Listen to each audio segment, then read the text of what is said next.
Free will. Hello again. Thank you for being here with me once more. I hope you are very well today. I am Marie. This information can be seen as science fiction, or as the viewer sees best, and I post it for entertainment purposes only. Still, I take my information very seriously, and for whoever has eyes to see. Humans on Earth have a very strong tendency to think in a polarized way, black or white, yes or no, all or nothing, as a perfect example of a duality-based concept of how reality works. A clear example of this is how the problem of free will is approached on Earth, where there is either free will or not, when the truth is much more difficult to define, because as with so many other things, it is not black or white, it is gray.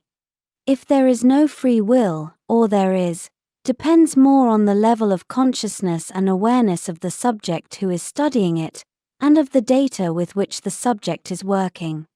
From a lower, less expanded point of view, free will exists, and undeniably so, because we can empirically see how any subject, any person, can choose to do one thing or the other, or go down one road and not any other. So, the first level of studying free will shows us that there is, as any person, any subject can simply choose to do almost whatever he or she wants. But then, as you notice my last words, I said, almost, whatever he or she wants, and that, almost, is what brings us to the next level, where we will start to study free will closer. The subject almost being able to do whatever it wants means that there are daily life circumstances, physical and circumstantial, that will dictate what is possible to do and what is not, depending on where the subject stands at the moment of the decision. What I mean is that if a subject wakes up one morning, and out of the blue suddenly decides to go take a swim in the ocean, but he or she lives in Kansas City, it will be almost impossible to do so, before taking a series of previous steps which are necessary to take the subject closer to the ocean, before he or she can take that desired swim in the ocean. Unless, the subject is a billionaire and owns a private jet, which helps me illustrate my point here, meaning that whatever is possible, and therefore free will, depends on the resources and circumstances which surround the subject, and which are not equal to everyone. Another simpler example of this is the desire to purchase something. The subject's ability to fulfill his or her wants and needs, free will directly depend on the subject's circumstances and resources, and quite obviously so. Before moving even deeper, there is another point of view about free will, and it is the concept of destiny, more theologically or religiously, where the subject's life is already written and set in stone, therefore he or she is only living as if watching a movie, where even if what will happen next is unknown to the subject, it is already pre-fixed and immutable. In this more religious concept, there is no free will, it does not exist.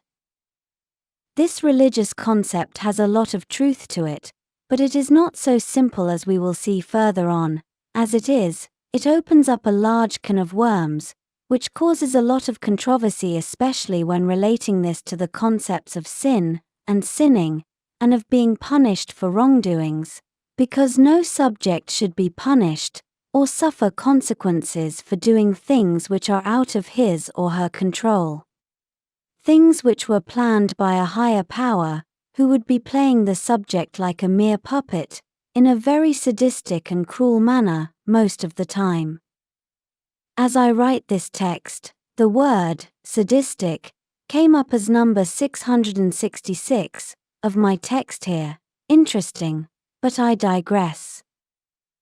Continuing, we are all subjected to our circumstances and possibilities, and all of those are the consequence of our previous decisions, good ones and bad ones, even though at the time when we made them, we always thought they were the best possible choice available, and with the data we had at the time. So, this would mean that our possibilities at any point and circumstance in our lives mostly depend on the consequences of our previous decisions, which we can plan ahead of time, as a series of steps which we can foresee are necessary to fulfill before we can achieve our ultimate desired goal. This would then mean that we do not have ultimate, total free will, as a theological God would have, or source itself, and we would only have a limited amount of free will, which depends on the limitations and rules of the existential realm we would be living in, and in which we agreed to incarnate in. And were the mere fact that, as souls, we agreed to incarnate in one or another world and its existential realms with limited physical rules, would have depended on the circumstances that we had as those souls. And what circumstances would those souls have, those which would dictate where they will incarnate next, would be their ideas, concepts, and attachments to those, and which also translate into their desires, needs and wants. Coming back to having free will or not from the point of view of someone having an incarnation, an experience in the physical world, there is yet another set of heavily limiting factors and limitations which deeply interfere with any subject's capacity to make decisions. Humans, as happens with countless other species, have a very strong unconscious and subconscious, which unfortunately are dictating the behavior, reactions, and emotional responses of any subject, and to a very deep level.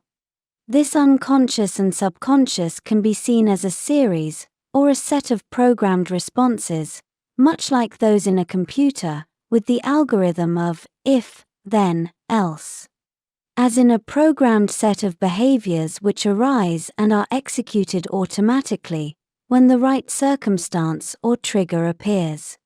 These pre-programmed responses appear even against the conscious will of the subject, which may even be in a constant battle against them, many times succumbing to the pre-programmed responses, strongly reducing its free will.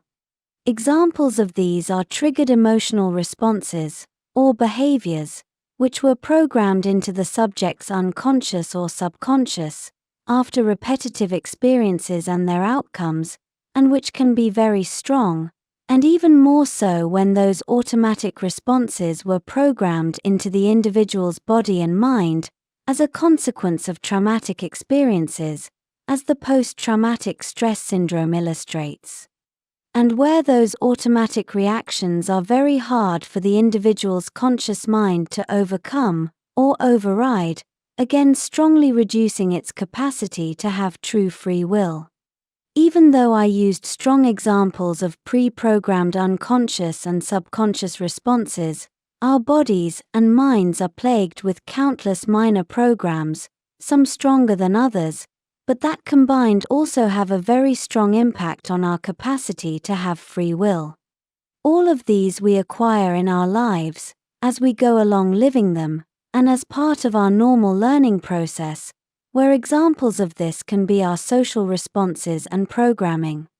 Moving on to the next point, as I described in my videos about telepathic fields, many of our thoughts and emotions are not even ours, many did not arise from our personal experiences and thought processes, but are rather the result of what we pick up from the field of shared thoughts and emotions. Thoughts, ideas, and emotions which are shared by all souls, incarnated or not, who have the same view and interpretation of reality, which means that they hold the same existential frequency and vibration, which in turn manifests and shapes the existential realm they all experience. This means that many of our thoughts and emotions are not ours, but are picked up by proximity with other people who are in a similar emotional and vibrational state to the one we have. This is explained in detail in my videos about telepathic fields, but my point is that if we share thoughts, ideas, and emotions which we think are ours, and yet are not, then we will be making all kinds of decisions with this shared data which is not ours, especially when it is emotionally charged, as it causes reactions which are not logical as they are based on what feels good rather than what is necessary, therefore hindering our free will capacity. When we can detect, notice and realize what thoughts, ideas, and emotions are not ours and which we are picking up from the telepathic field or soup we are in, and especially from the people who are close to us, the more control we can have over our thoughts, and the more we can be sure that they are ours, or at least that we agree or accept those which are not, and which we are picking up from the telepathic field we are immersed in, the more free will we have. This means knowing yourself, and having good control over your reactions, and the stronger frame we have, the more we can override the telepathic soup of shared ideas we are in, and the more free will we can exercise. Moving even deeper, more into highly metaphysical ideas and concepts, although many of these have been scientifically and empirically proven, by highly advanced interstellar cultures and societies, as a consequence of interstellar flight and timeline manipulation and jumping, which also come from, or are closely linked to the capacity of the culture to be interstellar, which means with it the capacity of faster than light space travel. Time is only experienced as the consequence of being aware of our own existence, as a consequence of being conscious and aware, so it bears no true linearity and no true constant values for everyone, with this becoming one of the most malleable factors to consider during interstellar travel. As agreed by countless interstellar cultures and societies, there are an infinite amount of timelines, and an infinite number of situations in them, all of which always exist and are indestructible. Past, present, and future and everything in them is always there, including all the alternate possibilities and variations of all the events in each one. A timeline is not an isolated thing, it is not isolated from other timelines, as a timeline, as the name indicates, is a line within time, a series of events which occur or happen linearly, one after another, and which only exists as the consequence of the consciousness which is animating all of it, as it experiences the fixed events in them. Where the consciousness that is shaping its timeline will choose what it will experience, between countless possibilities of already existing situations and outcomes, and it will choose what it wants through the frequency and vibration of its thoughts and emotions, which are manifesting the timeline it is experiencing as its illusory external reality, and which is only a mirror of who the subject is. In this reality model, everything that has ever existed, exists, and will exist is already there, in the greater cosmos, and as the timeless manifestation of the greater source, of which everything is part of. All the things, locations, and situations always exist, complete with all their infinite amount of variations, and they exist as non-animated, fixed snapshots of them, which only come into the consciousness awareness of the subject with a soul, which is experiencing each one of them, simply by becoming a vibrational match to each one of all those situations.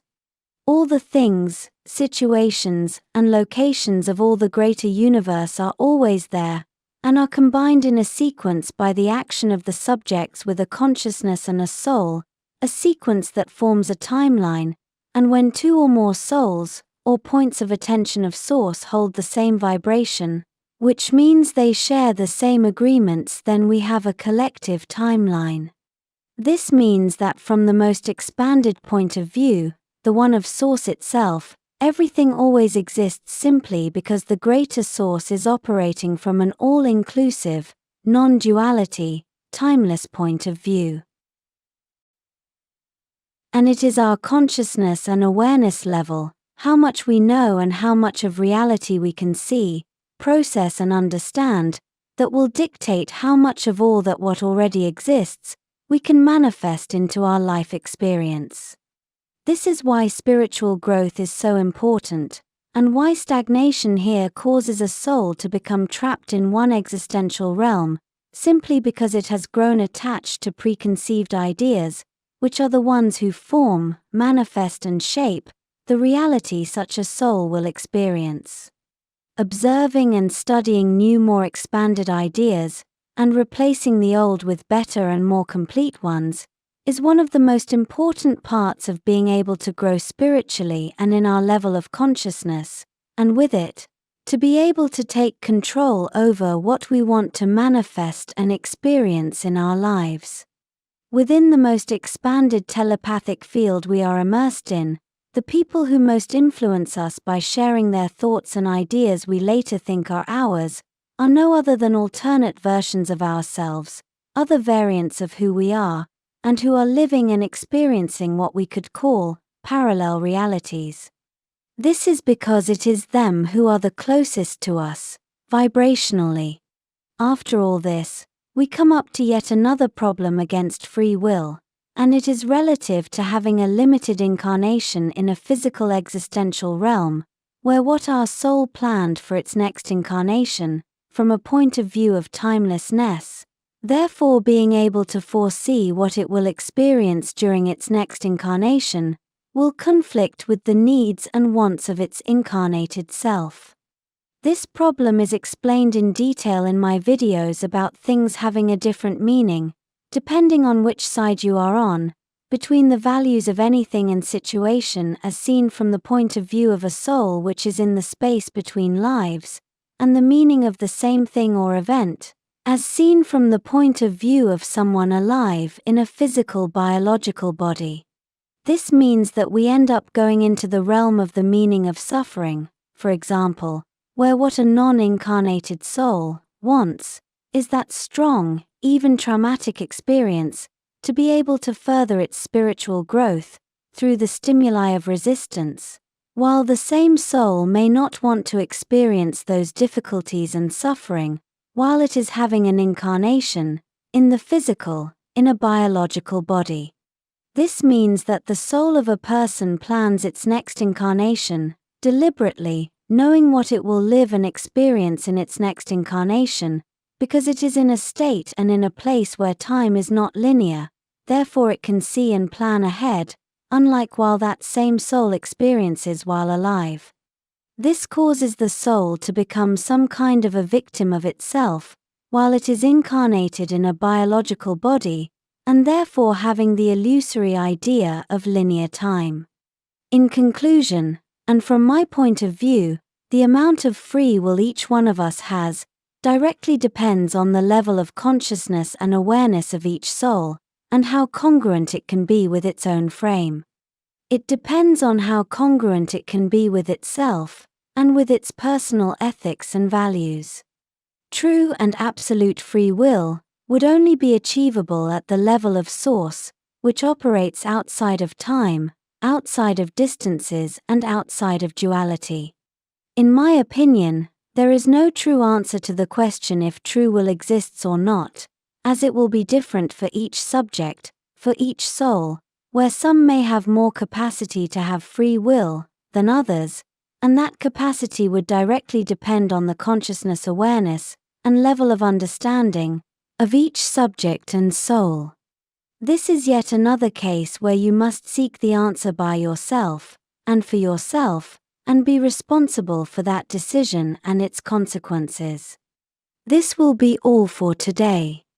As always, thank you for watching my video, and for liking, sharing, and subscribing for more. And I hope to see you here next time. With much love, your friend, Mari Swaruu.